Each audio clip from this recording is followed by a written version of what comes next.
বারে বারে ঘুঘু তুমি খেয়ে যাও ধান, তবে এটা ঘুঘু নয়, এটা তো মস্ত বড় একটা ইঁদুর। এটা হচ্ছে আমাদের ননদিনীর বাড়িতে প্রায় ৮-১০টা মতো পড়েছে এরকম বড় ধেড়ে ইঁদুর।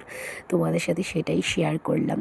তো তারপরে বিকালবেলা বেরিয়ে পড়েছি আমি, সোনা বাবা আর আমাদের শাশুড়ি মাতা মানে হচ্ছে আমার মা। আমরা তিনজনে মিলে বেরিয়ে পড়েছি হচ্ছে আমার বান্ধবী ভাস্বতী বাড়ি যাওয়ার উদ্দেশ্যে। তোমার বান্ধবী তো বলে বলে ফেড আফ, তুই আয় রে আয় রে আয় রে। তাই মা যেহেতু কোনো দিন যায়নি তাই জন্য মাকে নিয়ে আজকে চলে গেছিলাম।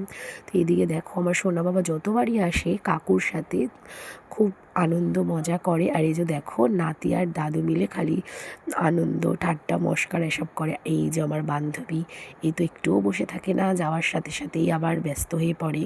যাওয়ার সাথে সাথে দিয়ে দিয়েছিল চা বিস্কুট, তারপরে দিয়েছিল মিষ্টি সন্দেশ, তারপরে দিয়ে দিল মানে কি বলবো পেঁয়াজি আর চপ। খেতে খেতেই আমাদের সন্ধেটা পার হয়ে গেল।